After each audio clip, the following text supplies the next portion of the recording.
up to you to do that. Okay, so in the previous section, we talked a lot about, all these different changes in British policy, particularly regarding taxes after the French and Indian War. We talked about the Sugar Act actually in Section 3. The Stamp Act was the first one where we saw the colonists really rise up in mass protest. What was it about the Stamp Act that made it different from the Sugar Act and why they lost their minds about it? Yeah. It was direct taxation and they didn't get a say in that. Exactly. It was direct taxation, so it was not a tax on trade. It was directly on the people. They're going to have to pay it directly to the English government. And they felt that was illegal because they were not represented in Parliament. And that becomes the underlying principle for all of it, for the Stamp Act, for the Townshend Act, for all of it. We saw violence even break out over with the Boston Massacre. And then we concluded with things really getting heated after the Tea Acts, the Boston Tea Party, the Coercive Acts, and that eventually resulting in the fighting beginning. Where did the fighting begin? Lexington and Concord, that's right. So Lexington and Concord, that's where we are right now. It is April, moving into May of 1775. The fighting has begun. Now we look at it as that's the beginning of the war, that's the beginning of the revolution, all of that. That is probably not what was going through the colonists' minds at that point. They were thinking maybe we can fix this before it becomes a war, because they certainly did not think that was something that they had much of a shot at winning. But we're still not yet to independence. So we're going to first look at kind of right after Lexington and Concord has happened.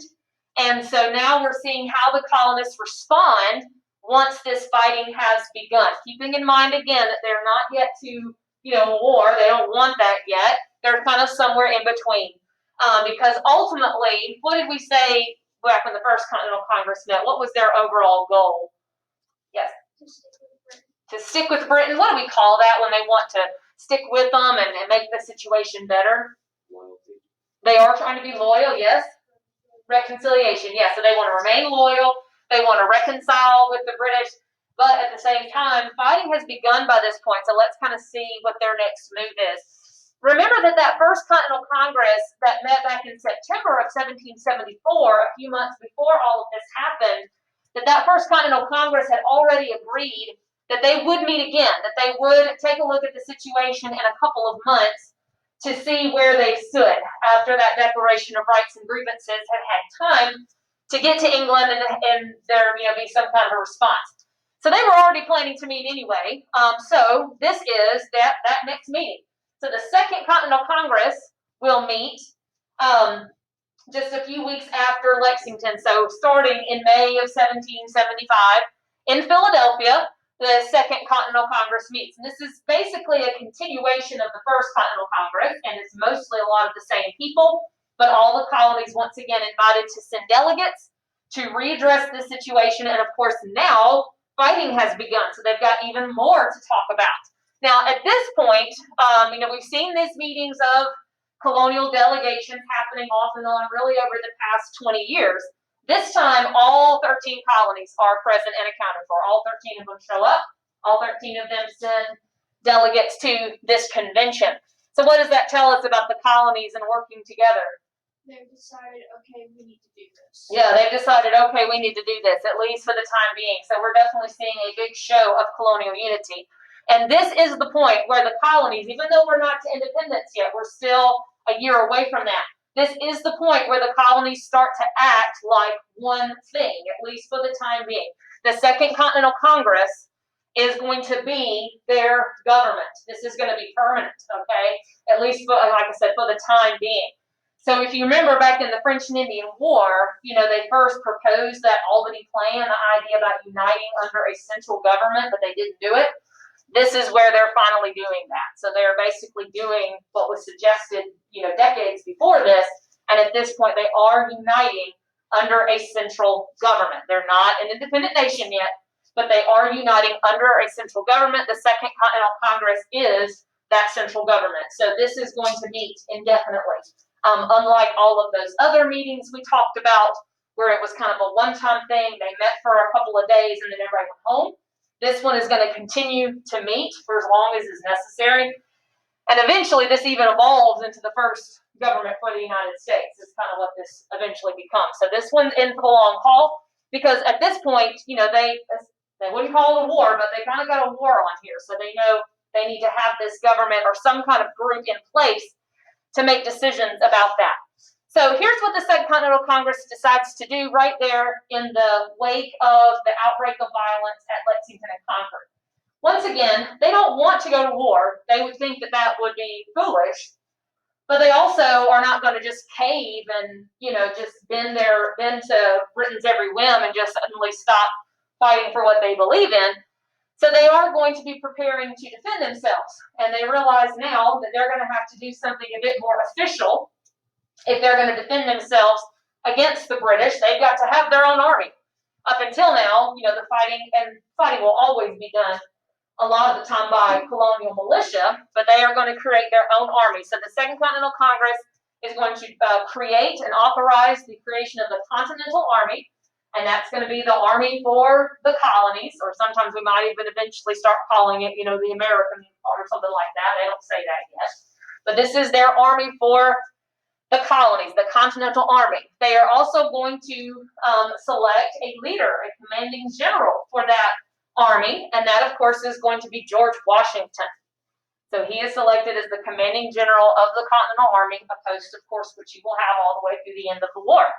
Why do you suppose they chose Washington to lead the army? Yes? He was the one, he was a general from the French and Indian War, so he's probably pretty well known. Yeah, he does have military experience. You may recall we did mention him as part of the outbreak of the fighting, the French and Indian War. So he does have a military record. It's not necessarily the best military record. It's really not all that great, to be honest. But he does have the experience. He's got the pedigree. George Washington is a wealthy Virginia gentleman, all of that. And actually, the fact that he's Virginian is actually a big part of why he's selected. It's probably not the only reason. I think his expertise and all those kind of things probably went into it, maybe a little more. But the fact that he's from Virginia was part of the point here. Because where has all of this stuff, all the mess, all the fighting, all the protests really in the past handful of years, where had all that really been centered? The New England colonies. The New England colonies. And that's a big challenge. While everybody's here and present in Philadelphia, it's still a big challenge as far as convincing all of the colonies that they need to be participating in this, that they need to be supplying troops to that Continental Army, that they need to be, mentally and financially and whatever committed to this. What do you think they were trying to say by choosing a Virginian, a Southerner, to lead the army?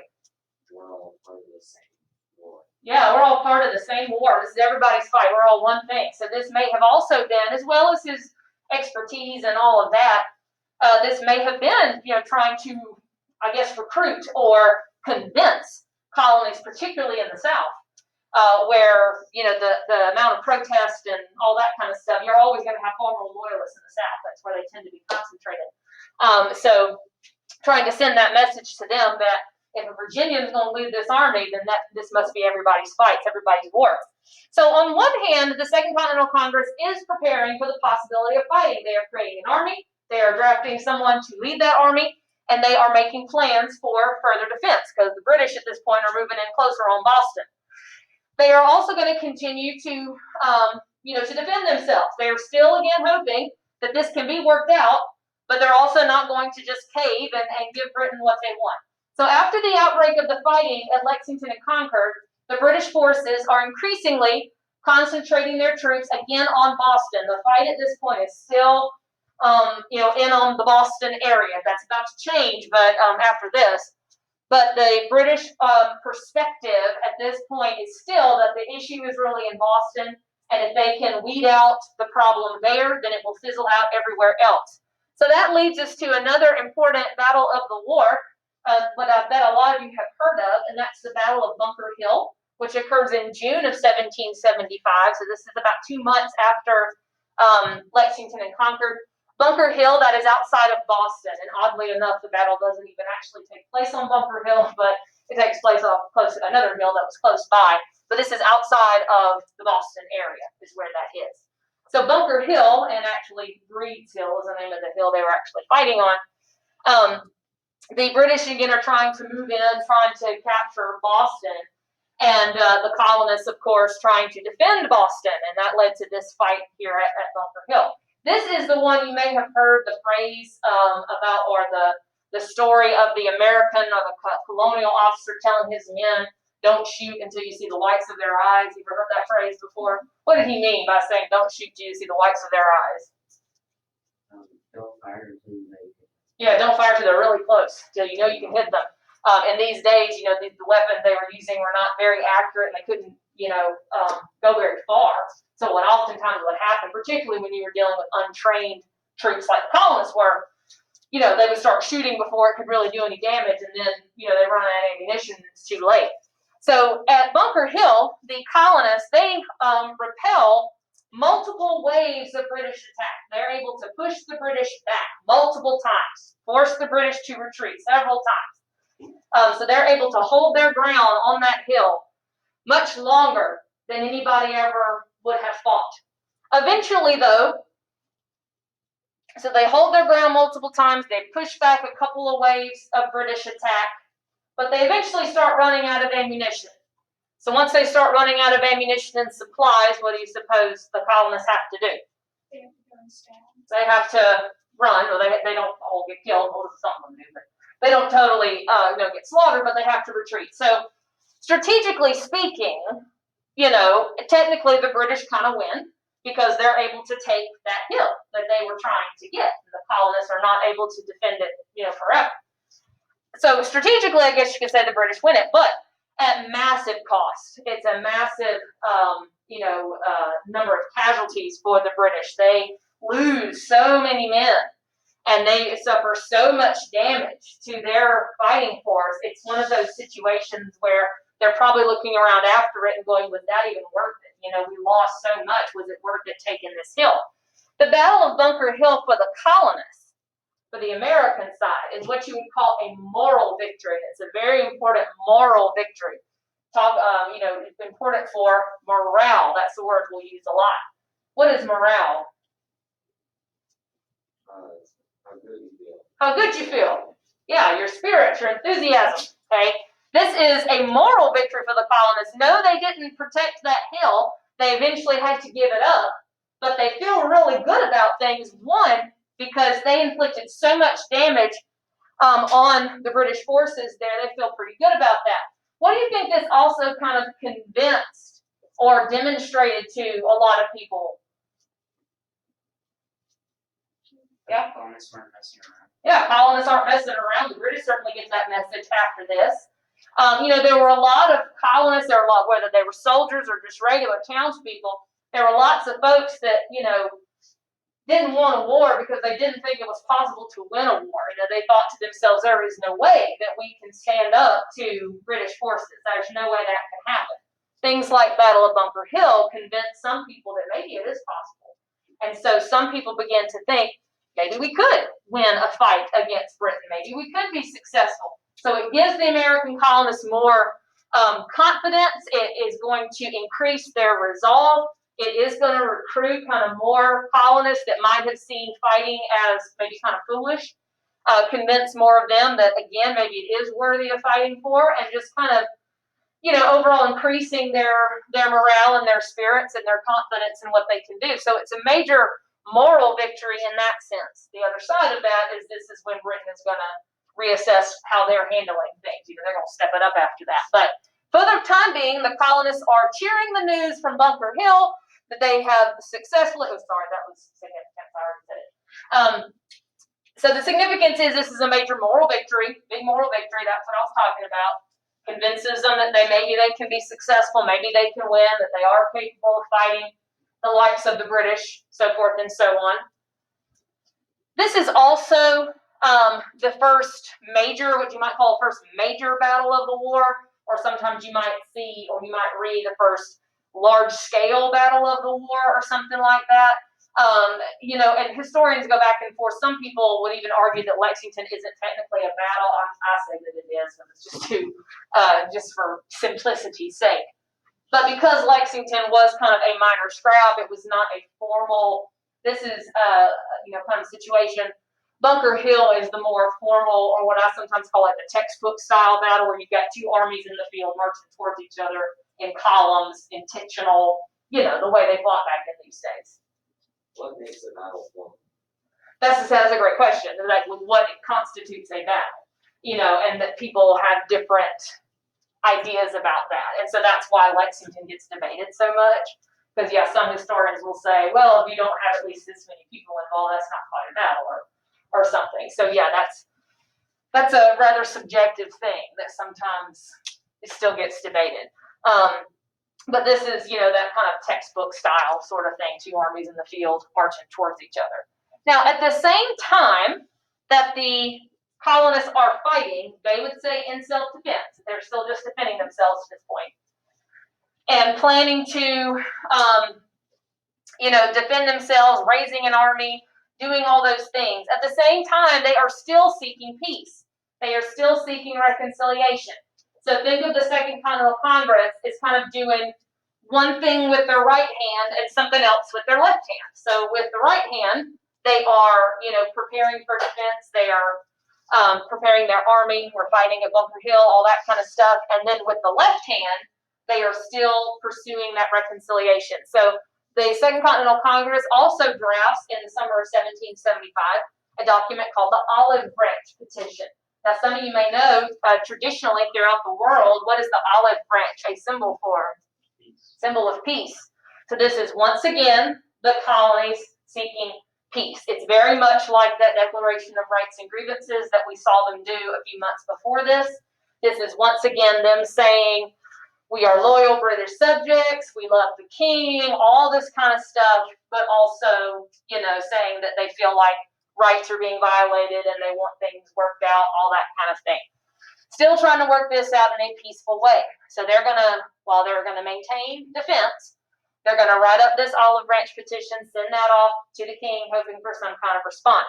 What do you think the king is going to do with the olive branch petition? He's gonna ignore it. In fact, actually, here's what actually happens. He doesn't just ignore the olive branch petition. After Bunker Hill, the king is actually going to declare the colonies in rebellion. Okay, that's a pretty important change. If he is going to declare the colonies in open rebellion, not just Boston, but all of them. So what is the king saying if he says these colonies are in rebellion? I declare war. It is basically saying he declares war on them. It's as close as he can get to actually declaring war on them. How come he can't actually declare war on them? Because he doesn't have absolute power. Well, Parliament's job. true, but even Parliament wouldn't. Because they technically still part of the British. Yeah, you can't declare war on yourself. But to say they are in rebellion, that is basically saying the gloves are off. We're about to start coming at you with everything we've got if we want to. It is also going to make it much harder for the colonies to make the argument to anybody willing to listen. Oh, look at the mean king. Look how he's mistreating us. Look how bad this is. In the British government's perspective now is we're simply putting down a rebellion, which is the same thing that any government on the planet has the authority to do. So it sort of authorizes, that kind of more excessive force. But it's definitely a signal to the colonies that this is now what has started as maybe a, couple of violent outbursts between some radical colonists and some British soldiers. This is now basically, it is a war at this point.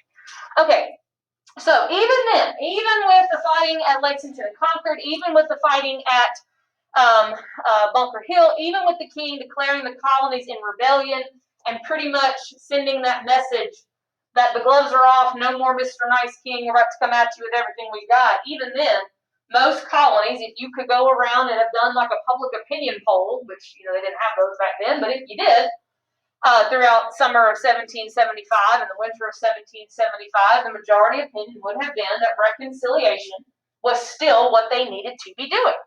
That they needed to reconcile with Britain, that independence was either not possible or not desirable. That's not what we need to do.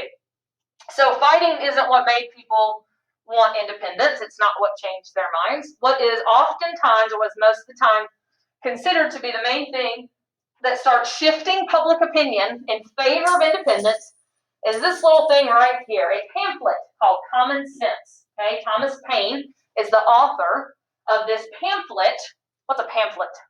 It's like, It's a little fold out. like a little booklet. We would think of it as like a brochure or something. These probably would have been like little booklets or like little sort of something kind of like a newspaper or a magazine.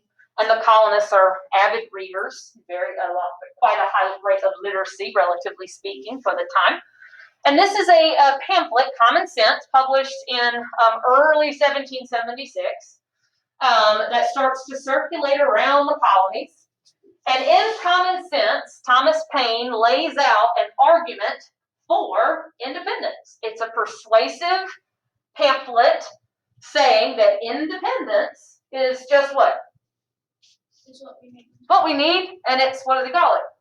Common Sense. sense. He says this is just common sense. He lays out this very enlightenment-based, it's not super emotional. It is appealing to logic and reason, that the independence is the next logical step. He basically, and we're going to read part of it later this week or tomorrow actually, where he talks about, all these reasons why people say we shouldn't be independent. He breaks all those apart and says this is why that's wrong. He says we don't need Britain. Everything they've ever done for us was not really for us. It was for them. They were just trying to protect themselves. They're just taking everything that we've got, and, we're not able to be better, and we'll be just fine without them. We don't need them, all that sort of stuff. The other thing that Thomas Paine kind of does here that is a little bit different is he's railing against the whole idea of monarchy in this. He really is saying that monarchy in general, which, by the way, what is monarchy?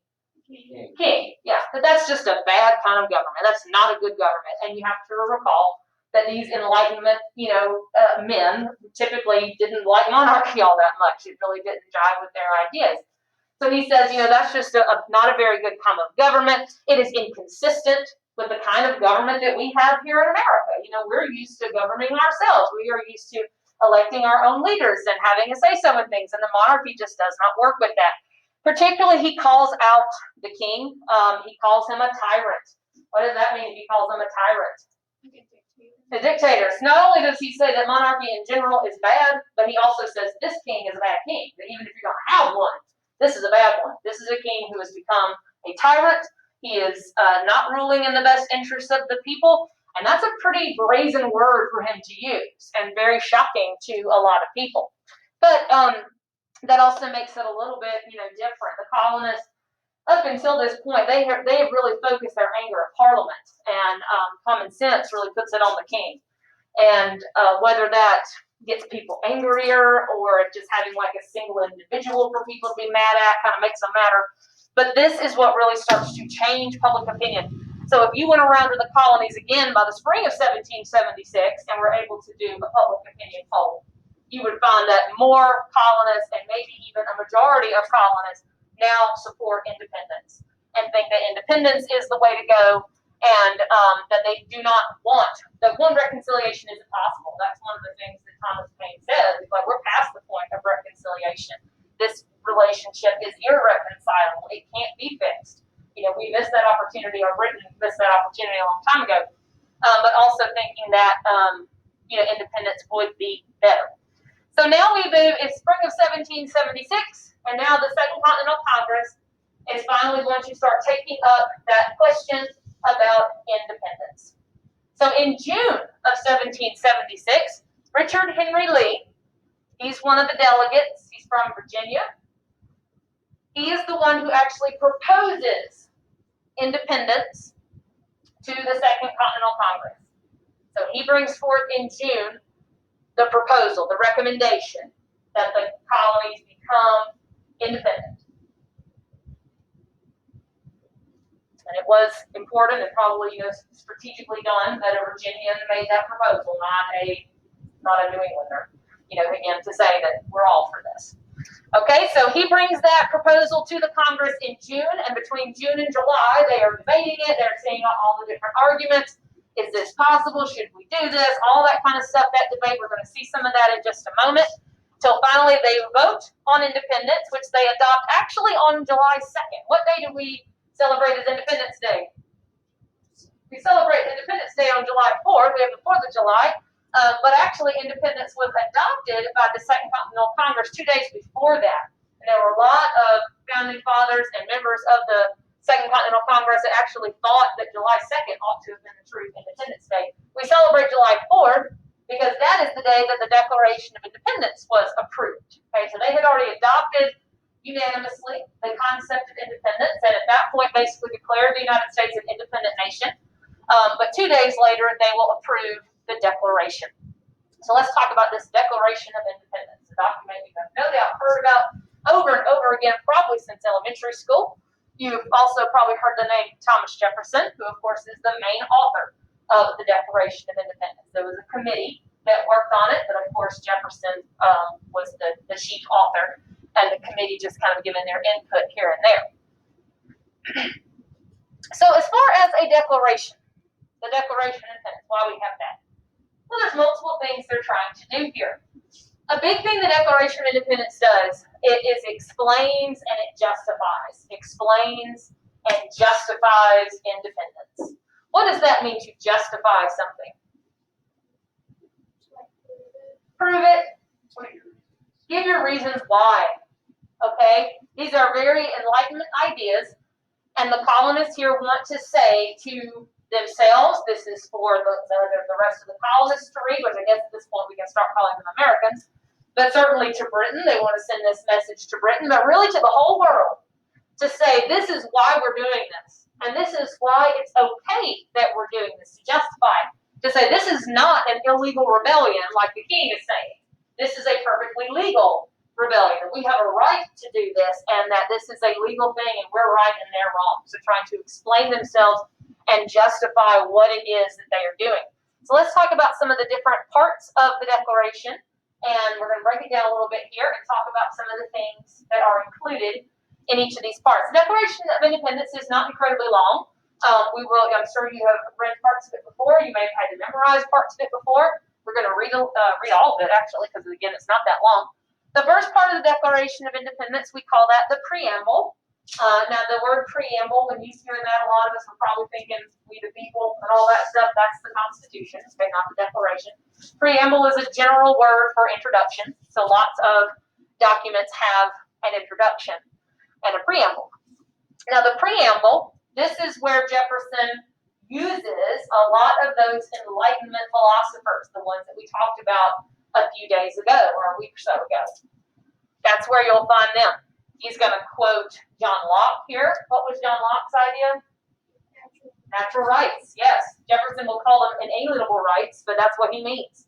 He doesn't say life, liberty, property. He's going to say life, liberty, pursuit of happiness, but he basically says the same thing. So he's a student of John Locke there, saying that government people have these rights. Governments are created to protect those rights. This is also where he's going to quote Rousseau.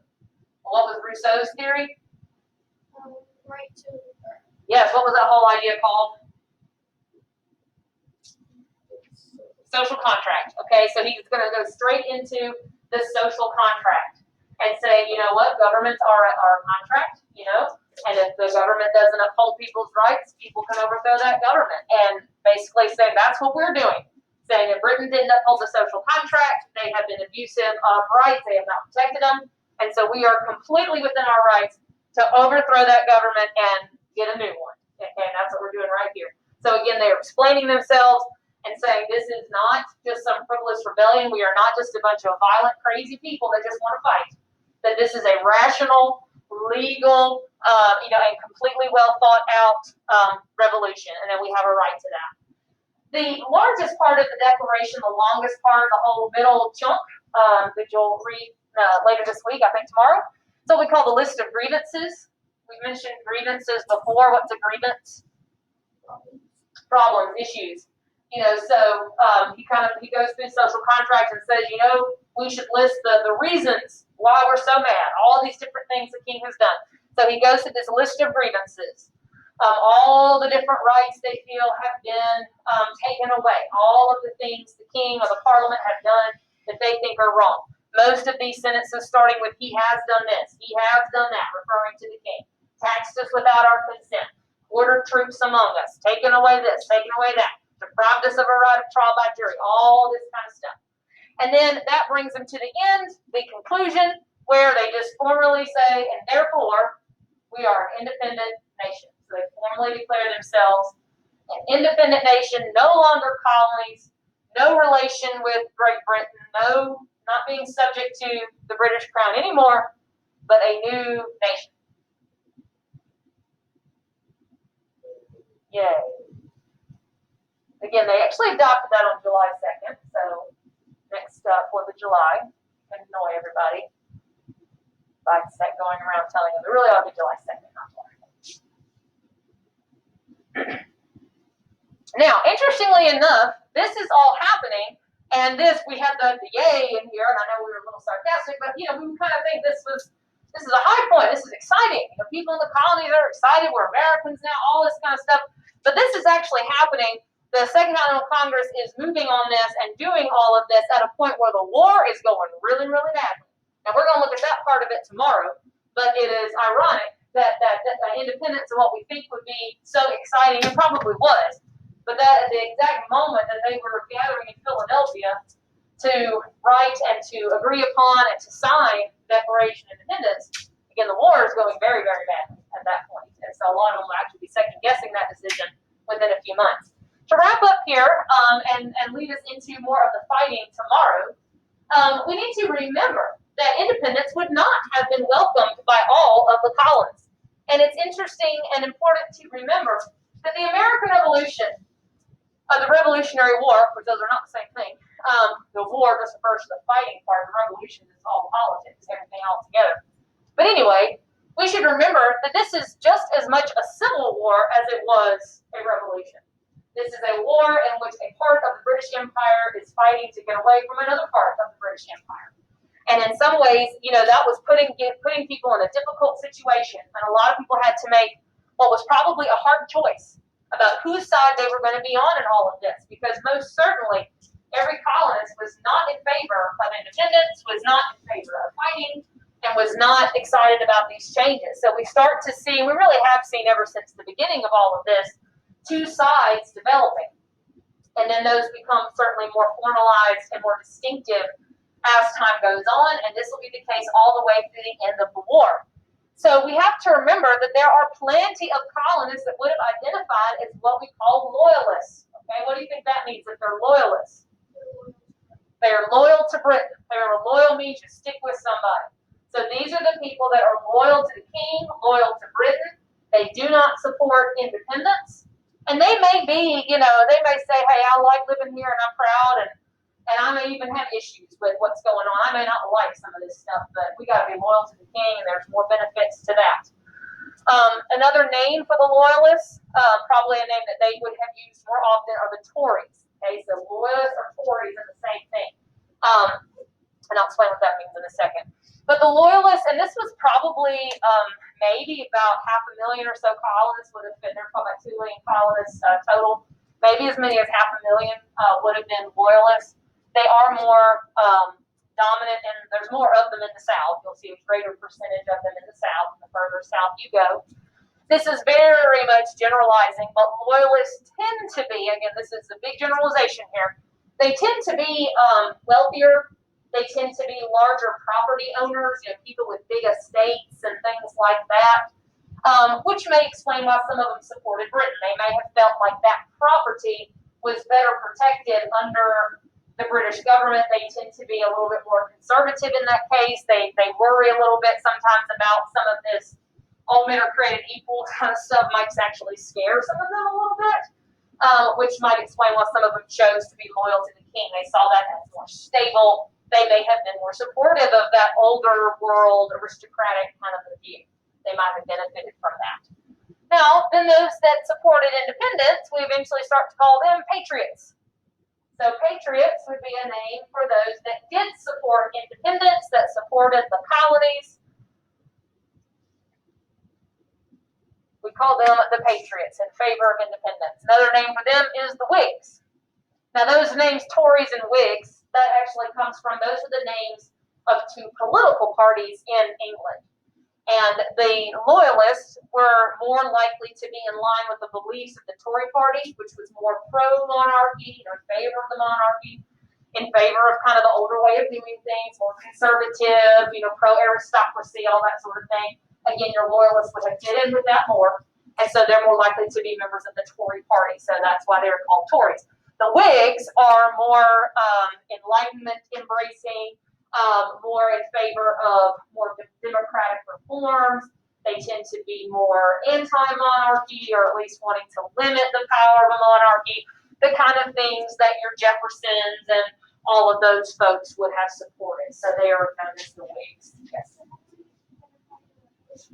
It takes a long time, and we'll get there. It's not doesn't just happen overnight, but we will get there, and we'll talk about that in just a minute. Okay, it's quite an interesting story, but a long one.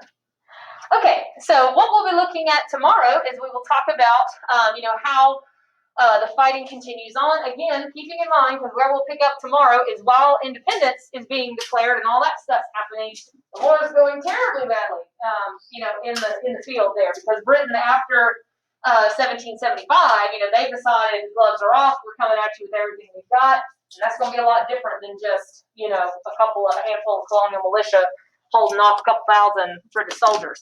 Much more difficult to do. Okay, so let me get this